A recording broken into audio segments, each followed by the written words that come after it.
The Arctic wind howls outside my research station window, a constant reminder of nature's raw power. Numbers scroll across my screen, each data point telling the same terrifying story. The ice is melting faster than anyone predicted, faster than we can stop it. My coffee has gone cold, forgotten beside my keyboard as I stare at the latest satellite imagery.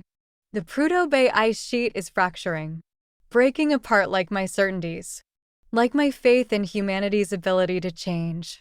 The station's generators hum in the background, fighting against the eternal night of Arctic winter. 3 months without sunlight. 3 months of watching the world warm degree by deadly degree. My phone buzzes, breaking my concentration. Director Matthews, emergency board meeting. Oil company execs arriving tomorrow. My stomach clenches. I know what this means. Who this means. Jack Morrison, CEO of Arctic Solutions. The enemy. The man whose company is helping destroy everything I'm trying to save. I pull up his profile on my tablet. His face stares back at me, all sharp angles and cold confidence. Forbes' latest golden boy. The man who made drilling environmentally conscious. What a joke. The wind picks up outside, rattling the reinforced windows. Nature's warning. Or maybe just my own fears given voice. I check the latest readings from our ocean sensors. Temperature, 2 degrees above normal. Salinity, dropping. Everything, changing. My hands shake as I compile the data. Evidence of catastrophe in neat Excel sheets. Proof that his company's safe drilling is anything but. The station's door hisses open behind me. Dr. Connor? My research assistant, Tom, stands in the doorway. Snow melting on his parka. The helicopter's been cleared to land tomorrow at 0800. I nod, not trusting my voice. Tomorrow. Everything changes tomorrow. I spend the night reviewing my research. Checking, double-checking, triple-checking. The numbers don't lie, even if people do. Morning comes without sunlight. Just a slight lessening of the darkness. The helicopter's approach echoes across the ice. Mechanical thunder in nature's domain. I straighten my lab coat. A pointless gesture. Armor against what's coming. They file into our conference room. Suits and ties incongruous against the Arctic backdrop. Jack Morrison enters last. Taller in person. More human. More dangerous. His eyes find mine immediately. Blue as glacier ice. Just as cold. Dr. Connor, he says. My name in his mouth sounds like a challenge. Mr. Morrison. 2 words. 2 sides. 2 worlds colliding. I start my presentation. Graphs. Charts. Evidence. Your drilling operations are accelerating the ice melt. My voice stays steady. Professional. Even as anger burns in my chest. The data is inconclusive, he interrupts. Smooth. Practiced. Perfect corporate speak. The data is clear. I pull up the satellite images. This is your drill. L site. Click. 1 month ago. Click. Now. The fracture lines are obvious. Spreading like spider webs through the ice. Like cracks in the world's foundation. He leans forward. Studies the images. Something flickers in his eyes. Doubt? Concern? It's gone before I can be sure. We follow all environmental protocols. Protocols aren't enough anymore. Our eyes lock across the table. Static electricity in the Arctic air. What are you suggesting, Dr. Connor? Shut it down. The words hang in the air. Impossible. Necessary. True. The other executives shift uncomfortably. But Morrison doesn't move. Doesn't blink. That would cost thousands of jobs. The ice melt will cost millions of lives. He stands, moves to the window, stares out at the darkness, at his drilling platforms glowing in the distance, like invasion forces on an ancient battlefield. Show me, He says suddenly. What? Show me the evidence. In person. The other executives protest. Schedule conflicts. Safety concerns. Corporate liability. He silences them with a gesture. One day, just you and me, Dr. Connor. On the ice. My heart pounds against my ribs. A trap? An opportunity? Both? Tomorrow, I say. Dawn. He nods once. Sharp. Decisive. The meeting ends. The executives file out. He lingers. I'm not your enemy, Dr. Connor. I look up from my data. Meet his ice blue eyes. Prove it.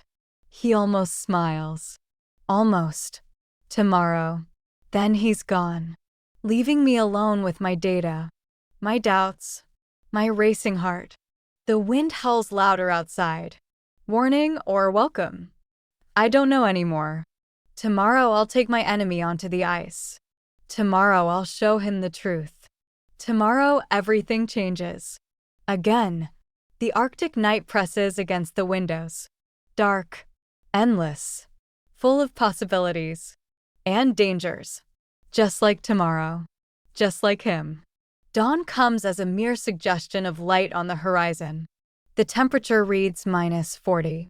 Brutal. Beautiful. I checked my gear one last time. Emergency beacon. Satellite phone. Survival kit. Jack Morrison waits by the station door. His corporate suit replaced by Arctic gear. He looks different. More real. More dangerous. Ready? He asks. No going back now. We step out into the darkness. The cold hits like a physical force. Stealing breath. Freezing words. Our snowmobile's headlights cut through the gloom. 2 spots of artificial light in endless night. Like his drilling platforms in the distance. Like hope in darkness. He drives. I direct. The ice groans beneath us. Ancient voices speaking modern warnings. The first test site is 10 miles out, where the fractures begin, where truth becomes undeniable. The wind picks up, driving snow like needles against our faces. Nature's fury, or blessing. We stop at the first sensor array. Red lights blinking in the darkness, like warning signs, like heartbeats. Here I say, voice muffled by M. Why mask? Watch. I clear the snow from the ice. Place my hand against its surface. Feel the vibrations. Put your hand here. He hesitates, then complies. Our gloved hands inches apart on the ancient ice. Feel that? His eyes meet mine through frosted goggles. Tremors. From your drills. They never show up on your company's sensors. Too subtle. But they're destroying everything. He doesn't respond. But he doesn't move his hand either. The wind howls around us, speaking truths we can't ignore. We check 3 more sites, each one worse than the last, each one telling the same story. The ice is dying. We're killing it. At the 4th site, everything changes. A crack. Deep. Sudden.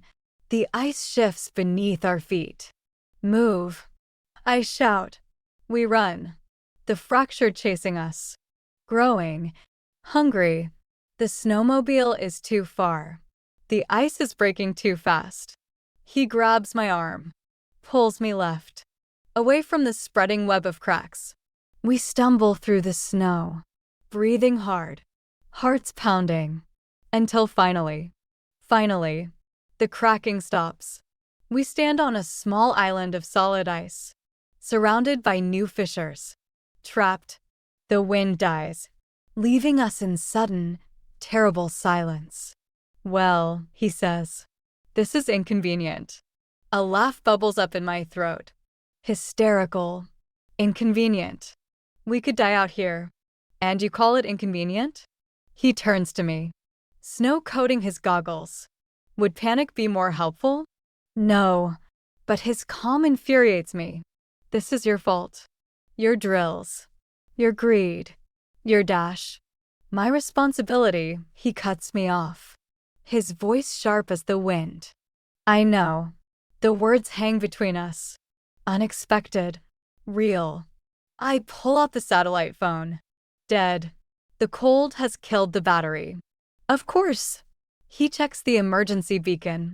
Signal's not getting through. The storm. We look at each other. Enemies. Allies. Survivors. The station will send help, I say, when they realize we're overdue. If we survive that long. He starts unpacking his survival gear. Efficient. Practiced. You've done this before. It's not a question. I wasn't always a CO. He hands me a thermal blanket. 10 years in the field. Before the suits. Before the boardroom. Something shifts between us. Understanding? Recognition? The wind picks up again. Driving snow. Driving truth. Why did you change? I ask. Thought I could do more good from the top. His laugh is bitter. Turns out power corrupts. Even when you have good intentions. Silence falls. Heavy with honesty. With regret. The storm grows stronger. We huddle together for warmth. Survival trumping ideology. If we get out of this, he says. When, I correct. He almost smiles. When we get out of this. I'm shutting down the drills. My heart stops. Restarts. What? You were right. The evidence is clear. Sometimes you have to see it to believe it. The wind howls around us. But something warm blooms in my chest. Hope. Or maybe hypothermia. Your board will fight it. Let them. His voice is hard as ice. I'm done pretending. Done destroying. Done being the villain in this story. Our eyes meet through frosted goggles. Something electric passes between us. Something that has nothing to do with survival. And everything to do with truth. With change. With possibility. The storm rages on. But we're no longer enemies. No longer opposite sides of a war. Just two people. On the ice. Finding truth in darkness. Finding something else too. Something we dare not name. Not yet. But soon. If we survive. When we survive. The Arctic night presses close. Full of danger. Full of promise. Full of change. Like us. The rescue comes at dawn. Helicopter blades cutting through the storm. Spotlights piercing the darkness. Finding us huddled together. Alive. Changed. The station erupts with activity when we return. Medical checks. Incident reports. Questions. So many questions. But Jack and I stay quiet. Some truths aren't ready to be shared. Some changes need time to settle. He leaves for Anchorage that afternoon. The board meets tomorrow, he says. Standing too close in the station's entryway. I'll need your data. All of it. I hand him the flash drive. Our fingers brush. Static electricity in Arctic air. They'll fight you. Let them. His eyes hold mine. Ice blue. Warming. I'll be back. Not a question. A promise. Then he's gone. Leaving me with questions. With hope. With something else I'm not ready to name. Days pass in a blur of data. Of waiting. Of wondering. The news breaks on a Tuesday. Arctic Solutions announces immediate drilling suspension. My phone explodes with notifications. Colleagues. Competitors. Media. All wanting to know why. How? What changed? I watch Jack's press conference on my tablet. He stands at the podium. Confident. Determined. Changed. We've seen the evidence. We can no longer ignore the truth. The cost is too high. The stock prices plummet. The board revolts. The industry reels. But he doesn't back down. Doesn't waver. Doesn't lie. My heart swells with something dangerous. Something real. Then comes the call. Dr. Connor. His voice through the satellite phone. Making my pulse race. The board wants independent verification. They're sending a team. I need you. 3 words. Multiple meanings. When? I'm already on my way. The station buzzes with preparation. More scientists arriving. More equipment. More eyes watching the truth unfold. He arrives with the others. Professional. Distant. But his eyes find mine across the room, speaking volumes in silence. The verification process takes weeks. Every sensor checked. Every reading confirmed. Every truth exposed. We work together but apart. Professional. Proper. Pretending we're just colleagues. Just scientist and CEO. Not two. People who found truth in a storm. Who found something else too. The nights are the hardest. When the others sleep. When the data blurs. When the walls crack. I find him in the observation dome. Standing in darkness. Watching the aurora dance across the sky. Green fire in endless night. Beautiful, I say.